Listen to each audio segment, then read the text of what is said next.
മെറീന ഏതോ ഒരു ഷൂട്ടിംഗ് ലൊക്കേഷനിൽ പോയിരുന്നപ്പം വേറൊരു സൂപ്പർ സ്റ്റാർ വന്നിട്ട് വണ്ടി ഡോറ് ഭയങ്കര ലൗഡായിട്ട് അവര് കൊട്ടി അടിച്ചു എന്നുള്ളത്, ആ ഇൻസിഡന്റ് എന്തായിരുന്നു? അത് ഫീമെയിൽ തന്നെയായിരുന്നു. ആണോ?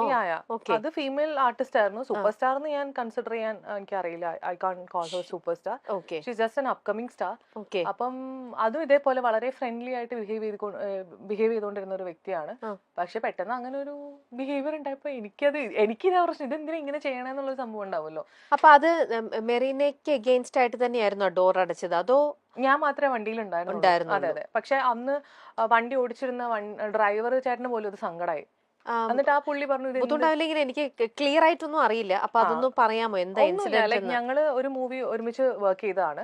അപ്പം ഒരു 100 മീറ്റേഴ്സ് അപ്പുറത്തേക്ക് ഷൂട്ടുള്ളൂ. വണ്ടിയിൽ പോകേണ്ട ആവശ്യമില്ല, നടന്നു പോകാനുള്ളതേ ഉള്ളൂ സത്യം പറഞ്ഞ്. അപ്പൊ ഞാൻ ആദ്യം മേക്കപ്പ് കഴിഞ്ഞ് റെഡിയായി. അപ്പം അതിന്റെ തലേ ദിവസം ഇതേപോലെ ഞാൻ ഫ്രണ്ടിൽ ഇരിക്കുന്ന സമയത്ത്, അതായത് ഡ്രൈവറുടെ സൈഡിലുള്ള സീറ്റിൽ ഇരിക്കുന്ന സമയത്ത് ഷീ ഫെൽറ്റ് അപ്സെറ്റ്. അപ്പൊ എനിക്കത് മനസ്സിലായി. ഇപ്പൊ ചില ആളുകൾക്ക് ഉണ്ട് ഇങ്ങനെ അപ്സെറ്റ് ആവുന്ന ഒരു പരിപാടി. ഇതിനു മുമ്പ് എനിക്ക് എക്സ്പീരിയൻസ് ഉണ്ടായിരുന്നു, which is from a male. അപ്പം ഈ കാര്യം എന്താ വെച്ചാൽ, ഞാനപ്പോ നെക്സ്റ്റ് ഡേ സെക്കൻഡ് ഡേ ഇങ്ങനെ 100 മീറ്റേഴ്സ് ഷൂട്ടുള്ള സ്ഥലത്ത് പോകാൻ വേണ്ടിയിട്ട് ഞാൻ ബാക്കിലിരുന്നു. Let she come and sit in front എന്നുള്ള രീതിയിൽ. അപ്പൊ ഫ്രണ്ടിൽ ആളിരുന്നില്ല. ഞാൻ ഇങ്ങനെ ഫോണിൽ കളിക്കും. അപ്പൊ നമുക്ക് ഒരാൾ ഡോർ തുറക്കുമ്പോൾ അറിയാൻ പറ്റില്ല. അപ്പൊ ആളുടെ ക്യാരവാന്റെ ഡോറിന്റെ ഫ്രണ്ടിലാണ് ഞാൻ എന്റെ ഒരു പൊസിഷൻ ഇരിക്കുന്നത്. ഞാൻ ഫോണിൽ കളിക്കുമ്പോൾ ആള് തുറന്ന് എന്നെ കണ്ട ഉടനെ ആള് വാതിലടച്ചു. അപ്പൊ എനിക്ക് മനസ്സിലായി. അപ്പൊ ഞാൻ വെച്ചു, ദൈവമേ, ഇന്നലെ ഫ്രണ്ടിലിരുന്നാനായിരുന്നല്ലോ പ്രശ്നം, ഇന്നിപ്പോ എന്താ പ്രശ്നം എന്ന്. അപ്പൊ അസിസ്റ്റന്റ് വന്നിട്ട് പറഞ്ഞു അടുത്ത വണ്ടി വിട്ടോളാൻ. അപ്പൊ ക്യാരമലിനെ ചേട്ടൻ അപ്സെറ്റായി, ആൾക്ക് സങ്കടമായി. ആളെൻ്റെ അടുത്ത് എന്തൊക്കെയോ പറഞ്ഞു. ആള് പറഞ്ഞു എന്തായാലും ഇങ്ങനെ അങ്ങനെ ഇങ്ങനെ പുള്ളി എന്തൊക്കെയോ പുള്ളിയുടെ ഒരു വിഷമം പോലെ പറഞ്ഞു. അപ്പൊ എന്റെ അസിസ്റ്റന്റ് ഉണ്ടായിരുന്നു. ഞാൻ വണ്ടിയിൽ നിന്ന് ഇറങ്ങി. ഞാൻ പറഞ്ഞു, ചേട്ടാ ഇനിയും നമ്മള് കൊണ്ടാക്കി തിരിച്ചു വന്ന് ആളെ പിക്ക് ചെയ്ത് പോകുമ്പോഴേക്കും ലേറ്റ് ആവും. അവിടെ ഒരു വലിയ ഡയറക്ടർ വെയിറ്റ് ചെയ്യുന്നുണ്ട്. അദ്ദേഹത്തിന്റെ വയസ്സും അദ്ദേഹത്തിന്റെ ഒരു കരിയർ ഗ്രാഫും നമ്മൾ മാനിക്കണം. ഞങ്ങൾ നടന്നു പോയിക്കോളാം എന്നുകൊണ്ട് ഞങ്ങൾ നടന്നുപോയി. സാർ അവിടെ ഇരിക്കുകയായിരുന്നു. സാർ ഭയങ്കരമായിട്ട് അപ്സെറ്റ് ആയിട്ട് വെച്ച്, എന്ത് ചെയ്യായിരുന്നു നിങ്ങൾ ഇത്ര നേരം? അതിന് ഫുൾ ക്രൂ വെയിറ്റ് ചെയ്യുക.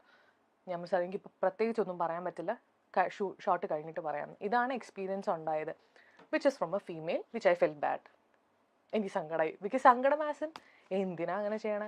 അപ്പൊ അത് നിങ്ങളിപ്പോ ഒരുമിച്ച് ഒരു ഷൂട്ടിംഗ് നടക്കുമ്പോൾ, നിങ്ങൾ ഒരുമിച്ച് ഒരു സീൻ വരുമ്പോൾ, നിങ്ങളുടെ ആ ഒരു അഭിനയത്തിലോ അല്ലെങ്കിൽ നിങ്ങൾ ഒരുമിച്ചുള്ള സീനിനോ അത് ബാധിക്കും? ഞങ്ങളെ കണ്ട സിസ്റ്റേഴ്സ് ആണെന്ന് തോന്നും, അത്ര സ്നേഹമാണ്. എന്നിട്ട് അവര് ഇതിൽ വരുമ്പോ അവര് വളരെ എന്നൊക്കെ പറഞ്ഞ അത്ര ഫ്രണ്ട്ലി ആയിട്ട് നിൽക്കും. അതെ അതെ അതെ.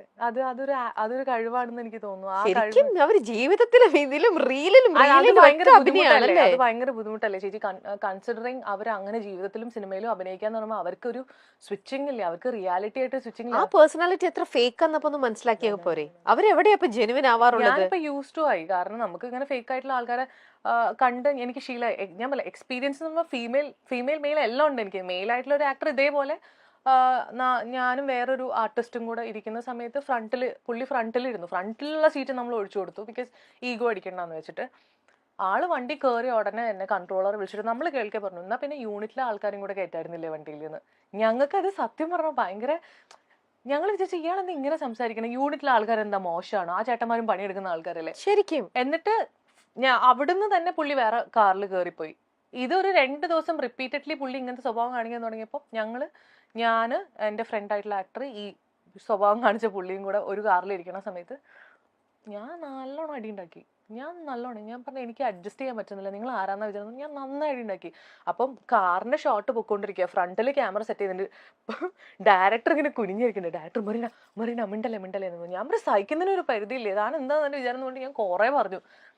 അപ്പോൾ ആൾക്ക് മനസ്സിലായി. ആള് പറഞ്ഞു താൻ റെഡി ആകുമ്പോൾ സ്റ്റാർട്ട് ചെയ്യാമെന്ന്. ലൈക്ക് ഞാൻ റെഡി ആകുമ്പോൾ നമുക്ക് ഷോട്ട് സ്റ്റാർട്ട് ചെയ്യാമെന്ന്. എനിക്കന്ന് ശരിക്കും ഇൻസൾട്ടഡ് ആയിട്ടേ, I felt like I should react. ബാക്കിയുള്ളവർ പേടിച്ചിട്ട് പറയില്ലാന്നേ.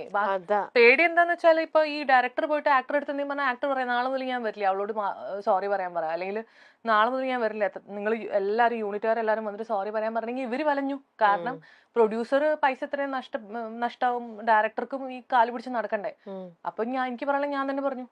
Amar Akbar Anthony, happy wedding, Aby, chunks, Vikruthi, 21 grams, കുറുക്കൻ, വിവേകാനന്ദൻ വൈറലാണ് എന്നിവയാണ് മെറീന മൈക്കിൾ എന്ന നടി നമുക്ക് നൽകിയ മികച്ച ചിത്രങ്ങൾ. വിനീത് ശ്രീനിവാസന്റെ നായികയായി മെറീന മൈക്കിൾ ഏറെ ശ്രദ്ധ നേടിയിട്ടുണ്ട്.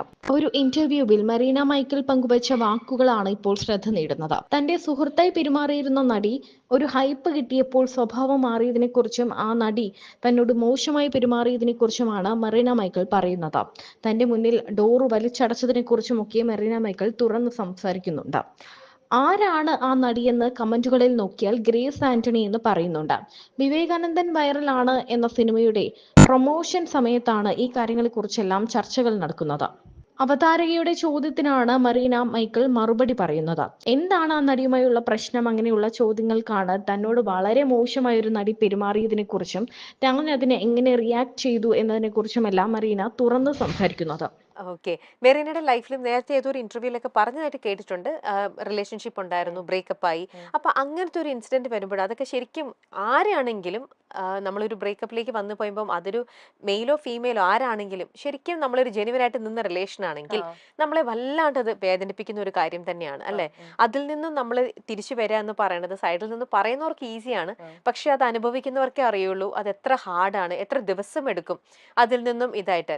മെറീനയ്ക്ക് ആ ഒരു സിറ്റുവേഷൻ ഈ പറയുന്ന പോലെ വേറെ പലരുടെയും കഥകൾ കേട്ടൊരാളെന്നുള്ള രീതിയിൽ മെറീനയ്ക്ക് സെൽഫായിട്ട് അങ്ങനെ ഒരു എക്സ്പീരിയൻസ് വന്നപ്പോൾ അതിൽ നിന്നുള്ള ഒരു ഇതെന്ന് പറയുന്നത് മെറീനയ്ക്ക് ഈസി ആയിരുന്നോ, അതോ മെറീനയും ഈ പറയുന്ന പോലെ ഇല്ല, ഞാൻ ഒരിക്കലും സ്റ്റക്ക് ആയിരുന്നില്ല. ടു ബി വെരി ഫ്രാങ്ക്, ഒരിക്കലും സ്റ്റക്ക് ആയിരുന്നില്ല.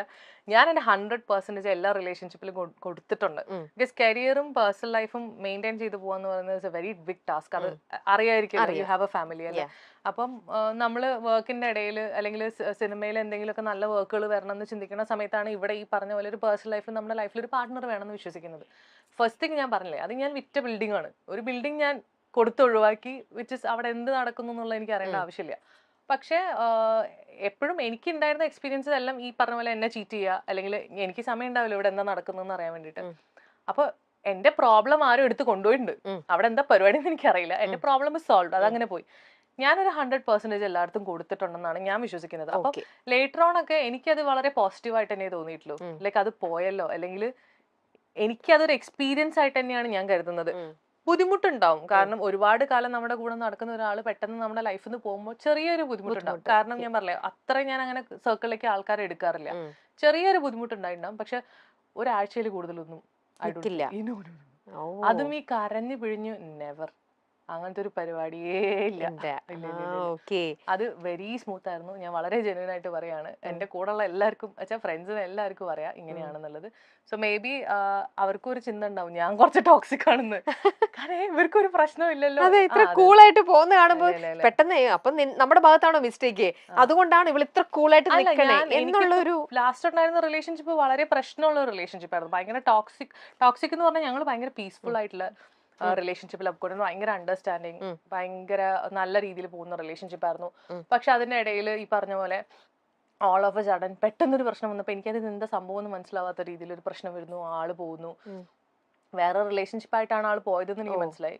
അപ്പം എനിക്കൊന്നും ജഡ്ജ് ചെയ്യാൻ പറ്റാത്ത ഒരു ടൈമിലായി പോയി. ബിക്കോസ് അച്ഛൻ മരിക്കുന്ന ഒരു ടൈം, അത് പിന്നെ പപ്പയ്ക്ക് ക്യാൻസർ ആയിരുന്നു. അപ്പൊ അത് ആ ടൈമിനിടയിൽ എല്ലാം കൂടെ ഒരുമിച്ച് വന്നപ്പോ നമുക്ക് ആ ഒരു സ്ട്രെസ് ഉണ്ടാവില്ലേ.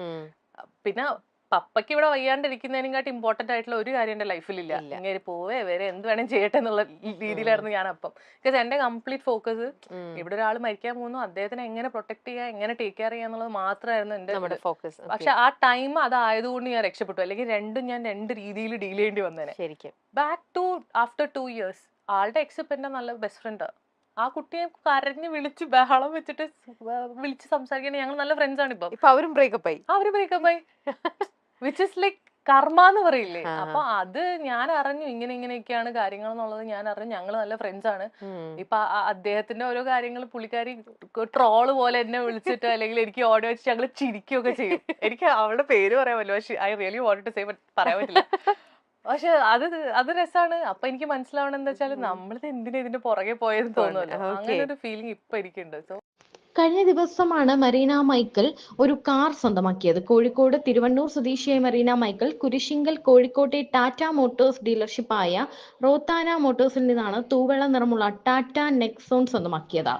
ഏപ്രിൽ ടാറ്റ മോട്ടോഴ്സ് പുതുതായി അവതരിപ്പിച്ച XZ+ വേരിയന്റ് ആണ് എബി എന്ന സിനിമയിലൂടെ നായികയുമായി മാറിയ മറീന മൈക്കിൾ കുരിശിങ്കൽ സ്വന്തമാക്കിയത്. 120 HP പവറും 170 Nm ടോർക്കും നിർമ്മിക്കുന്ന 1.2 ലിറ്റർ ടർബോ പെട്രോൾ എഞ്ചിനിലും 110 HP പവറും 260 Nm ടോർക്കും നിർമ്മിക്കുന്ന 1.5 ലിറ്റർ ഡീസൽ എഞ്ചിനിലും ടാറ്റ നെക്സോൺ ലഭ്യമാണ്.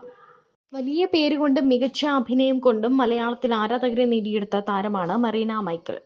ചുരുണ്ട മുടിയും ക്യൂട്ട് ചിരിയുമായി അഭിനയത്തിലും മോഡലിംഗിലും തിളങ്ങുന്ന മറീന മൈക്കിൾ ഇപ്പോൾ ഇൻസ്റ്റഗ്രാമിൽ സജീവം തന്നെയാണ്. അഭിനയത്തിലും മോഡലിംഗിലുമായി മലയാളികളുടെ പ്രിയങ്കരിയാണ് മറീന. സ്റ്റൈലൻ ചിത്രങ്ങളുമായി വന്ന ആരാധകരുടെ മനം കവർന്ന നടിയുടെ പുതിയ ചിത്രങ്ങളും പതിവ് തെറ്റിച്ചിട്ടില്ല. മലയാളത്തിന് പുറമെ തമിഴിലും നടി അഭിനയിച്ചിട്ടുണ്ട്. പക്ഷേ താരത്തിന് ആരാധകർ കൂടുതലും കേരളത്തിലാണ്. പൂർണ്ണമായും ഒരു മോളിവുഡ് താരമാണ് മറീന മൈക്കിൾ. ചെറുതും വലുതുമായി അനവധി സിനിമകൾ നടി മലയാളത്തിൽ ചെയ്തിട്ടുണ്ട്. വേഷങ്ങളുടെ വലിപ്പച്ചെറുപ്പം താരത്തെ ഒരു രീതിയിലും ബാധിക്കാറില്ല. ചെറിയ വേഷങ്ങൾ അനവധി ചെയ്തു വന്ന താരം മലയാളികളുടെ മനസ്സിൽ കയറുന്നത് ഹാപ്പി വെഡിങ് എന്ന സിനിമയിലൂടെയാണ്. ചിത്രത്തിലെ സോഫിയ നടിയുടെ മികച്ച വേഷമായിരുന്നു. വെറും കൊമേഴ്സ്യൽ വേഷങ്ങളും അഭിനയ പ്രാധാന്യവുമുള്ള വേഷങ്ങളും നടി ചെയ്യാറുണ്ട്. സിനിമയോടൊപ്പം ഷോർട്ട് ഫിലിമുകളിലും നടി സജീവമാണ്. മോഡലിംഗ് ചെയ്യുന്ന നടിയുടെ ചിത്രങ്ങളും വീഡിയോകളും വളരെ പെട്ടെന്നാണ് ഹിറ്റാകുന്നത്. കഴിഞ്ഞ വർഷം നടി മലയാളത്തിൽ നിരവധി ചിത്രങ്ങളും ചെയ്തിട്ടുണ്ട്.